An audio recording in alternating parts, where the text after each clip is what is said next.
आगे सुनिएगा, 4, 5 और 6, तो 4 की प्रोबेबिलिटी प्लस 5 की प्रोबेबिलिटी प्लस 6 की प्रोबेबिलिटी करेंगे तो आपके पास 4, 5 और 6 की प्रोबेबिलिटी आ जाएगी।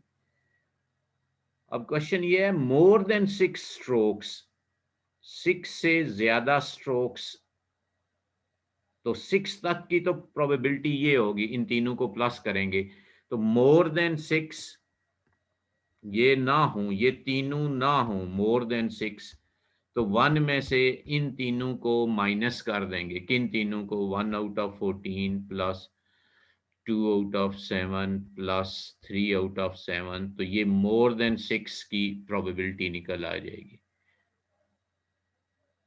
6 तक की प्रोबेबिलिटी ये है, मोर देन 6 की प्रोबेबिलिटी निकल आएगी। क्वेश्चन सर नंबर एक दफा फिर से समझा दें। 4 और 5 की प्रोबेबिलिटी ये है, 4, 5, 6 की प्रोबेबिलिटी, 4 और 5 और 6 की प्रोबेबिलिटी ये है। ये ना हो, ये ना हो, ना 4 स्ट्रोक्स ले, ना की प्रोबेबिलिटी 1 माइनस, उस प्रोबेबिलिटी को माइनस कर देते हैं 1 में से। किस प्रोबेबिलिटी को? 4 की, 5 की, 6 की कलेक्टिव प्रोबेबिलिटी को 1 में से माइनस करेंगे तो हमारे पास अदर देन 6 स्ट्रोक्स आ जाएगी प्रोबेबिलिटी।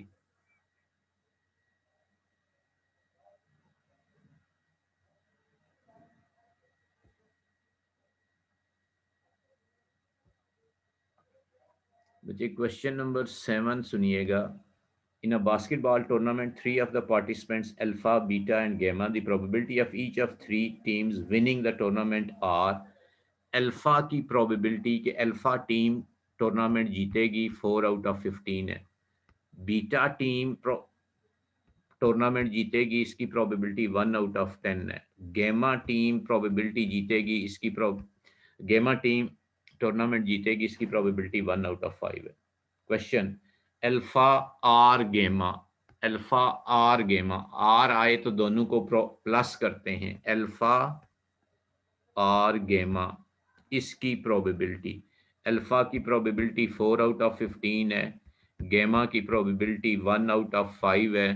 15 एलसीएम लेंगे, 5 3s आर 15, अल्फा या गेमा की प्रोबेबिलिटी 7 आउट ऑफ 15 है। नेक्स्ट है अल्फा आर बीटा आर गेमा। अब इन तीनों को प्लस करेंगे। अब देखें प्रोबेबिलिटी बतानी है अल्फा की या बीटा की या गेमा की, तो इनकी प्रोबेबिलिटीज प्लस करेंगे। इसकी प्रोबेबिलिटी है 4 आउट ऑफ 15 अल्फा की, बीटा की है 1 आउट ऑफ 10, गेमा की है 1 आउट ऑफ 5। इन तीनों प्रोबेबिलिटीज को प्लस करें।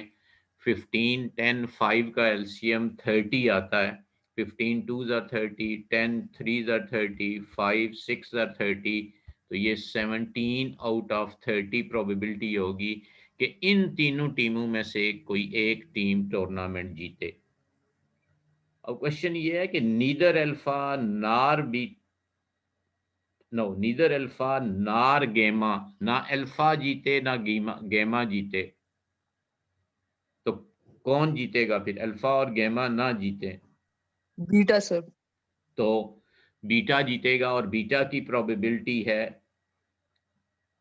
1/10। 1/10, लेकिन बीटा के अलावा भी तो टीमें हैं ना, सिर्फ बीटा अल्फा बीटा सर तो गेम, ये हो जाए, सर तो ये 16 हो जाएगा। तो सिर्फ अल्फा बीटा गैमा टीमें नहीं हैं। Neither alpha nor gamma will win the tournament, ना अल्फा जीते ना गैमा जीते, ठीक है। तो बीटा जीत सकता है, ठीक है, या कोई और टीम जीत सकती है, ऐसा ही है। अल्फा बीटा गैमा 3 टीमें हमें उनकी प्रोबेबिलिटी दी हुई है, बाकियों की प्रोबेबिलिटी नहीं दी हुई। तो क्वेश्चन में ये है कि नीदर अल्फा नार गैमा, ना अल्फा जीते ना गैमा जीते, और कोई टीम जीत सकती है। तो और कोई जो भी टीम होगी, ये दोनों ना जीतें तो दूसरी कोई भी टीम होगी, तो इनको हम 1 में से माइनस कर देंगे। इनकी प्रोबेबिलिटी कितनी है? 7 आउट ऑफ 15। तो इसको ये ना जीतें, इनकी प्रोबेबिलिटी टोटल में से माइनस कर देंगे, तो ये 15। 836 कहाँ से आया है? एलसीएम लिया है 30 LCM 15 2s are 30 4 2s are 8 10 3s are 30 3 1s are 3 5 6 are 30 6 1s are 6 LCM लिया। Okay sir. फिर अगले क्वेश्चन में ये है इसके नेक्स्ट पार्ट में कि none of the three teams will sir win ये 1 माइनस 7 ओवर 15 है या 1 माइनस 9 ओवर 15? 7/15। Okay sir.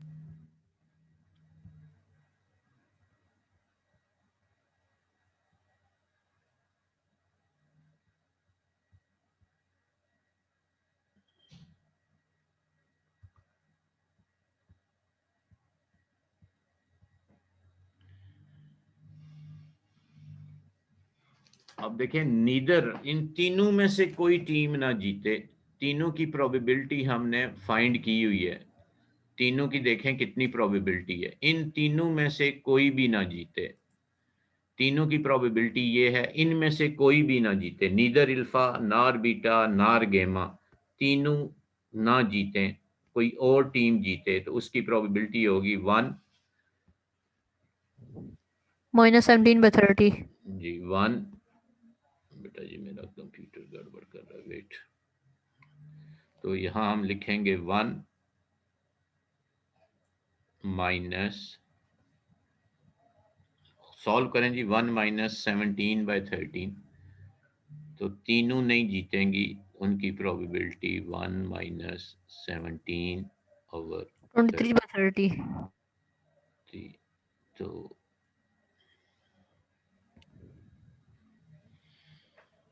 बच्चे ये सॉल्व करें जी 1 माइनस 17/30, सर 13/30। ठीक है बच्चे। नेक्स्ट क्वेश्चन बुक है सबके पास? No sir. Okay next question सुने जरा, लिख दे यार क्या हो गया,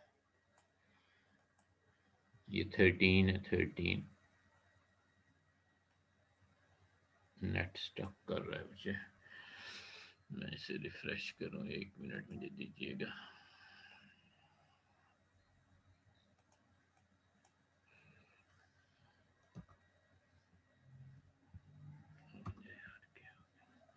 मुझे नेक्स्ट क्वेश्चन की स्टेटमेंट सुने,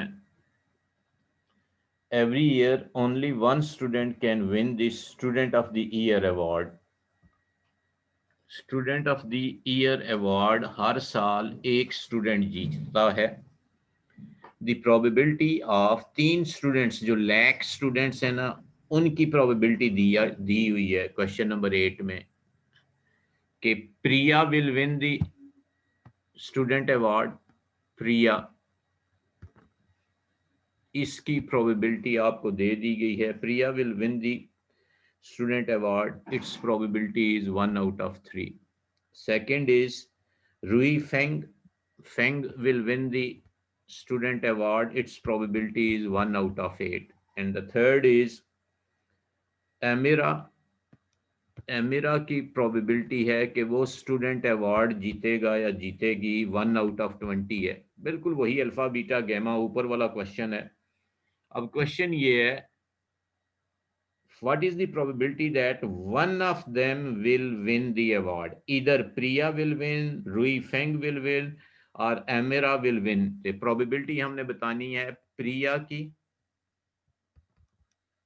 फेंग की, या फेंग जीते या एमिरा जीते, इन सब की प्रोबेबिलिटी, आर जब भी आएगा तो प्लस करेंगे 1/3 1/8 और 1/20 को, 1/3 1/8 और 1/20 को प्लस करेंगे,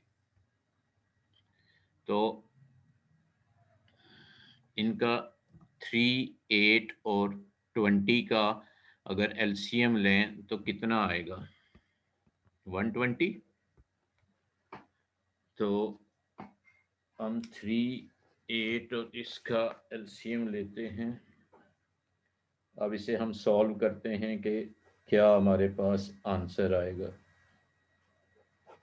मैं ज़रा एलसीएम चेक कर लूँ, 120 एलसीएम आएगा, तो 120 एलसीएम लिया, 43s और 120 होते हैं,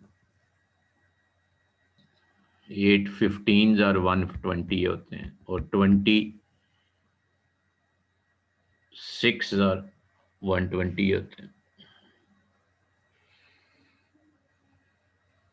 तो ये प्रोबेबिलिटी आ जाएगी 61/21। इन तीनों के 120, इन तीनों के जीतने की प्रोबेबिलिटी 61/120 आएगी।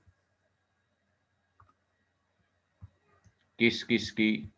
इन जो 3 स्टूडेंट्स दिए हुए हैं, इनके जीतने की प्रोबेबिलिटी 61/120 आ गई। प्रिया जीते, फैंग जीते या एमरा जीते, इनकी प्रोबेबिलिटी 120 आ गई। नन ऑफ देम, इनमें से कोई ना जीते, तो क्या तरीका होता है नन फाइंड करने का?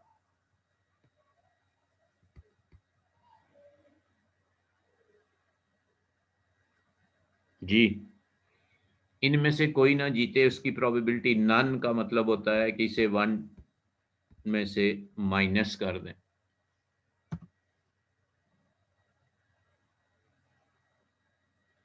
तो 120 59 divided by 121. 61/120, तो ये 59/120 आ जाएगा। नेक्स्ट है जी, Priya and Rui Feng will not win the award. इन दो ने अगर नहीं जीतना, प्रिया, देखें, प्रिया एंड रुई फिंग ना जीते, नीदर प्रिया ना प्रिया जीते नार फेंग जीते, तो क्या तरीका होगा? 1 में से इन दोनों की प्रोबेबिलिटी, प्रिया और फेंग की प्रोबेबिलिटी माइनस कर देंगे। प्रिया की प्रोबेबिलिटी 1/3 है, फेंग की प्रोबेबिलिटी 1/8 है। इसको सॉल्व करेंगे तो हमें मिल जाएगा कि ये दोनों नहीं जीतेंगे। 1 माइनस 1/3 माइनस 1/8, 3 और 8 का एलसीएम 24 एलसीएम लेंगे। 24 1s are 8, 3s are 3, 8s are, तो 11 माइनस करेंगे 24 माइनस 11, तो 13/24। ये प्रोबेबिलिटी है कि प्रिया और रुई फेंग नहीं जीतेंगे।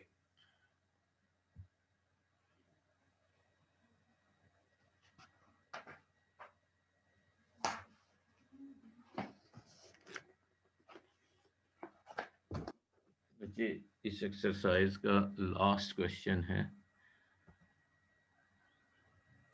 Question number 9। In a probability experiment, 3 fair coins are tossed one after, display all the possible outcomes।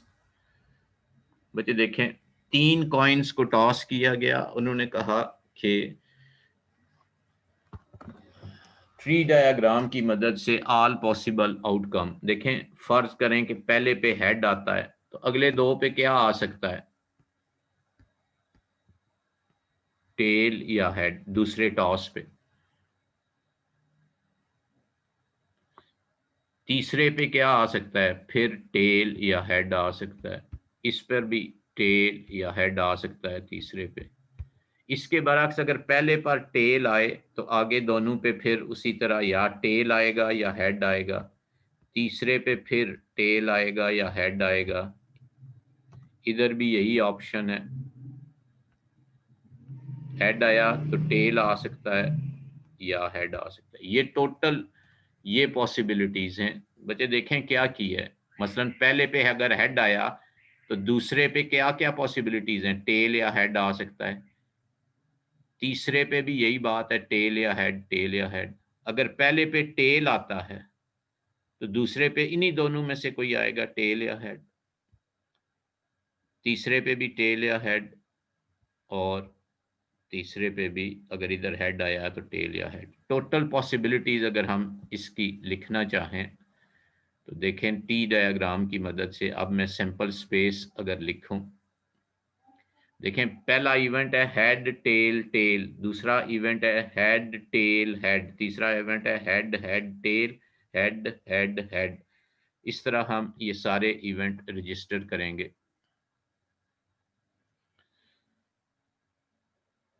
तो अब हम सिंपल स्पेस के सर इसकी 8 होंगी सिंपल स्पेस। जी जी जी, अगर पहले पे हेड है तो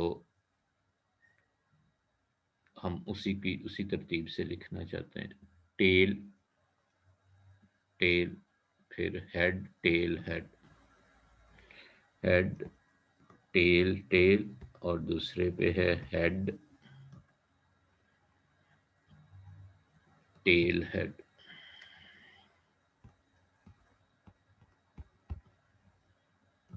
फिर है हमारे पास हेड हेड टेल और head head, head head tell, और फिर है हेड हेड हेड। अब दूसरे वाला लिखते हैं, वो यूं है tail head head tail head tail tail tail head और टेल टेल टेल। ये हमारे पास टोटल सैंपल स्पेस आ गई।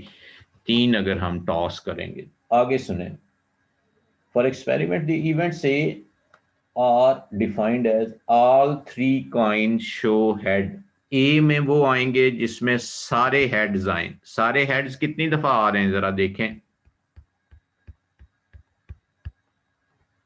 सर इनमें। 1/8। नहीं, प्रोबेबिलिटी नहीं बतानी अभी, सिर्फ इवेंट लिखना है। सिर्फ एक दफा तीनों हेड आ रहे हैं। बी इवेंट है एट लीस्ट 2 कॉइन्स, कम अज कम 2 पर हेड आए। अब मैं वो लिखूंगा at least 2 coins show tail, कम अज कम 2 पे टेल आए। अब यहां से सर आपने 4। वो देखना है जिसमें 2 पर टेल आ रहा है एट लीस्ट। ये देखें, एक ये है हेड टेल टेल, 2 पे टेल आए, कम से कम 2 पे टेल आए। फिर ये है टेल हेड टेल, फिर ये है टेल टेल हेड, और फिर आखिरी है सारे टेल हैं। ये हमारे पास एट लीस्ट 2 टेल्स की ये कहानी है। एट लीस्ट 2 टेल्स आए। सी इवेंट है exactly 1 coin shows a head. C में क्या है, एक कॉइन पर हेड आए, एग्जैक्टली 1 कॉइन शोज हेड। अब एक हेड देखें किस किस में आ रहा है, हेड टेल टेल में और टेल हेड टेल में। एक हेड वाली ऑप्शंस कितनी हैं, 3 हैं। सर हेड 4 है सर। 3 नहीं है, नहीं सर 3 है, 3 है। Exactly 1 coin shows a head. 3 हैं, हेड टेल टेल, एक ये है हेड टेल और टेल, फिर कौन सी है tail head head tail head tail tail head tell, और फिर एक और है टेल टेल हेड। इनमें एक ही हेड आ रहा है, टेल टेल हेड। ये ऑप्शन नंबर सी है। फिर डी में है द साइड अपीयर्स आल्टरनेटली। आल्टरनेटली का क्या मतलब है कि हेड आए फिर टेल आए फिर हेड आए, ये अल्टरनेट्स हैं। देखें, एक हेड फिर टेल फिर हेड, या टेल आए फिर हेड आए फिर टेल आए। कोई और भी अल्टरनेट बन सकता है इसके अलावा?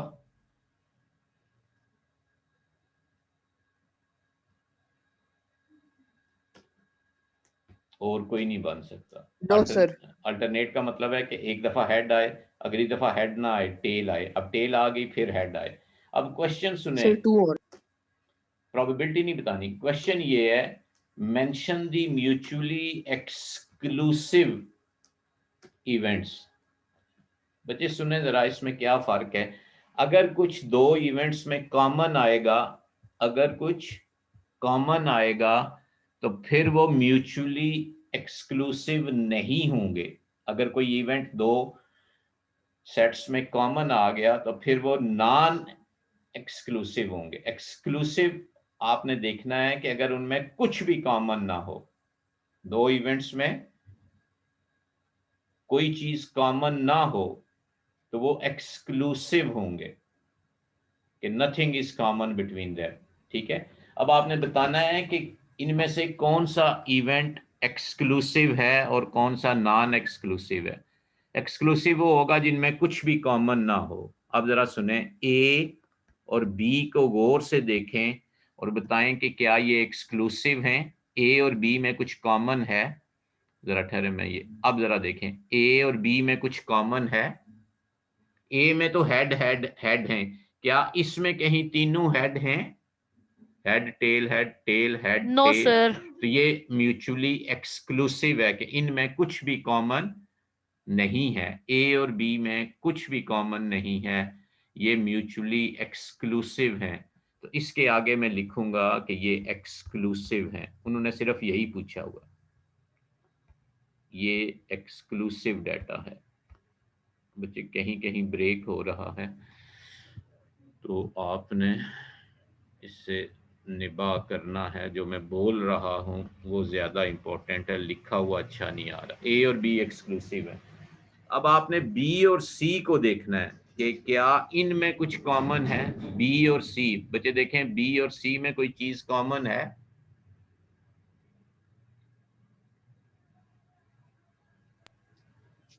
जी सर। कॉमन है, ये देखें, ये भी कॉमन है और भी कॉमन है। तो ये नॉन एक्सक्लूसिव है, यानी बी और सी एक्सक्लूसिव नहीं है, इनमें कुछ कॉमन है, तो ये एक्सक्लूसिव नहीं है, नॉन एक्सक्लूसिव है। सर इंक्लूसिव भी कह सकते हैं ना इसको। हाँ, इसको इंक्लूसिव भी कह सकते हैं। चूंकि उन्होंने टर्म नहीं यूज की तो इसलिए मैं इंक्लूसिव टर्म नहीं यूज कर रहा। वैसे ये इंक्लूसिव है कि इनमें कुछ कॉमन है। आपकी बुक वाला नहीं यूज कर रहा, इसलिए मैंने ये अवॉइड की थी, लेकिन इसका यही मतलब है कि ये इंक्लूसिव है या नॉन एक्सक्लूसिव। नेक्स्ट आपने बताना है बी और सी के बारे में। नहीं, बी और सी हो गया, सॉरी, सी और डी के बारे में तरतीब थोड़ी सी गलत होगी। अब सी और डी देखें, इनके बारे में क्या ख्याल है, इनमें कुछ कॉमन है या कुछ भी कॉमन नहीं है? एच जी सर है। टी एच और टी एच टी, ये वाला कॉमन है, टी एच टी, ये ऐसा ही है। जी सर। तो इसका मतलब यह है कि ये भी नॉन एक्सक्लूसिव है। सी और डी नॉन एक्सक्लूसिव है।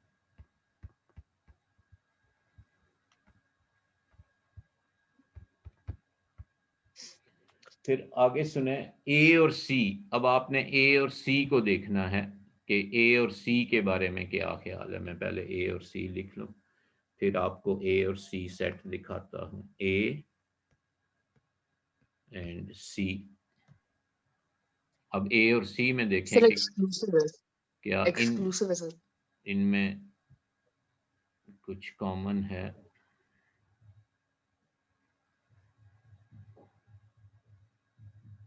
इनमें कुछ कॉमन नहीं है।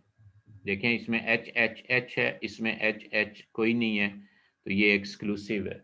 नेक्स्ट देखें बी और डी के बारे में।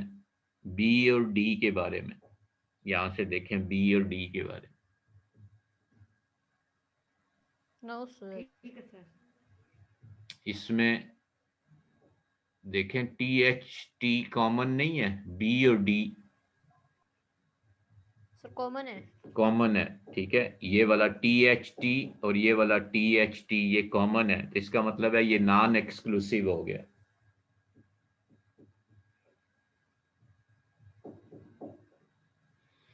अब आपने बताना है A B C. A B C तीनों में कोई चीज कॉमन है? सर ए बी, जी जी। सर अगर तीनों में अगर हो वही एलिमेंट लेकिन डिसरेंज हो तो फिर वो अपन नहीं के कॉमन नहीं नहीं होंगे। नहीं नहीं नहीं, उसी ऑर्डर में, डिसअरेंज नहीं, एक ही ऑर्डर में। सर जैसे STT और THH दोनों कॉमन नहीं होंगे? नहीं नहीं, नॉट एट ऑल। इसका HTT का मतलब है कि पहले वाले कॉइन पे हेड आया है। Okay sir. तो तीनों में तो कुछ भी नहीं कॉमन है। देखें ना, एच एच एच, ए में तो एच एच एच है, एच एच एच और किसी में नहीं है। Okay sir. इसका मतलब है कि ABC एक्सक्लूसिव डाटा है, इनमें कुछ भी कॉमन नहीं है। ऐसा ही है। Yes sir.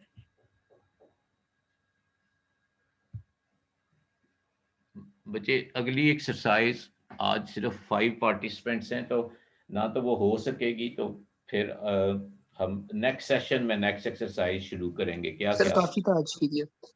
ठीक है बेटा जी। आज राइटिंग भी बोर्ड जो है ना बीच में से ट्रिप कर रहा है, तो ये ध्यान में रखिएगा, अपने सिलेबस में लिख लें कि हमने 3B तक सॉल्व किया है, 3B मुकम्मल हो गई है। अब जब हम शुरू करेंगे तो 3C शुरू करेंगे इंशाल्लाह। हो सकता है कि ओके। नेक्स्ट टर्म में मैथमेटिक्स ना हो, क्योंकि वो फिर लास्ट ईयर में होता है। इस ईयर में फिर अभी आपको वो सब्जेक्ट्स पढ़ाए जाएं जिनके आपने पेपर देने हैं। जी सर। ठीक है बेटा जी, टेक केयर। नेक्स्ट फिर शेड्यूल। अल्लाह हाफिज सर। अल्लाह हाफिज। सर आप इंशाल्लाह नेक्स्ट सर ये इस दफा जी कोई कुछ कहना चाह रहा था? सर ये इस दफा मैथ्स वगैरह की पेपर होंगी? किस दफा कहाँ पे होंगे? ये स्कूल में। नहीं, किस टर्म की बात कर रहे हैं बेटा सर जी? ये जो भी हम टर्म पढ़ रहे हैं इसके।